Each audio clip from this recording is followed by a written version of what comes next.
Bismillahirrahmanirrahim. Perihal perbedaan para ulama tentang bacaan sang imam, Sami Allahu liman hamidah, menurut sebagian mereka, jika saat mengangkat kepala sang imam membaca Sami Allahu liman hamidah saja, maka makmum meneruskannya dengan membaca Rabbana walakal hamdu saja. Di antara ulama-ulama yang berpendapat seperti ini adalah Imam Malik, Imam Abu Hanifah, dan beberapa ulama yang lainnya. Sedangkan menurut sebagian ulama yang lain, imam dan makmum sama-sama membaca Sami Allahu liman hamidah, Rabbana walakal hamdu. Dalam kedua bacaan tersebut, makmum harus mengikuti imam, sama seperti mengikuti bacaan-bacaan takbir lainnya. Menurut pendapat yang dikutip dari Imam Abu Hanifah, orang yang sholat sendirian maupun sholat berjamaah sebaiknya mereka membaca kedua bacaan tersebut. Perbedaan pendapat tersebut karena ada dua hadis yang terkesan bertentangan. Yang pertama, hadis Anas yang menyatakan sesungguhnya Nabi bersabda, "Innama ju'ilal imam liyutamma bih. Fa idza raka'a farka'u wa idza rafa'a farfa'u wa idza qala sami Allahu liman hamidah faqulu rabbana walakal hamd." Sesungguhnya imam itu ditunjuk supaya diikuti. Jika ia ruku, maka rukuklah, jika ia bangkit, maka bangkitlah, dan jika ia membaca Sami Allahu liman hamidah, maka bacalah Rabbana walakal hamd. Kemudian, yang kedua, hadis Ibnu Umar yang menyatakan bahwa ketika memulai sholat, sesungguhnya Nabi mengangkat kedua tangannya sejajar dengan posisi pundaknya. Dan ketika mengangkat kepala dari ruku, beliau juga mengangkat kedua tangannya sejajar dengan pundak. Lalu beliau membaca Sami Allahu liman hamidah Rabbana walakal hamdu.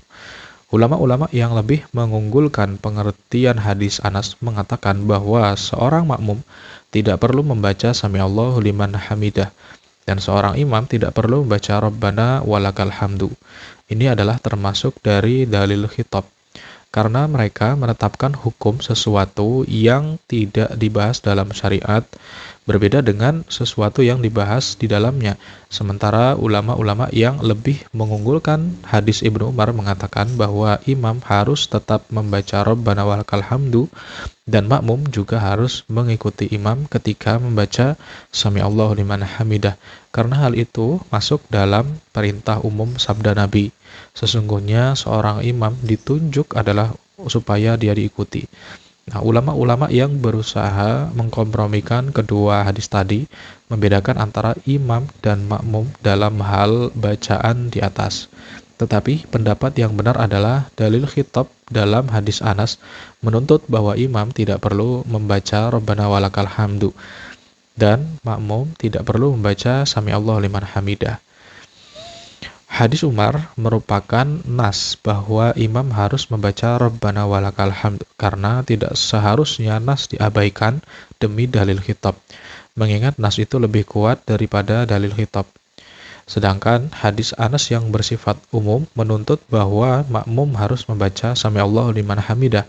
Jika berdasarkan dalil umum sabda Nabi, sesungguhnya imam ditunjuk adalah supaya untuk diikuti. Nah, jika menggunakan dalil khitab, dia tidak perlu membacanya.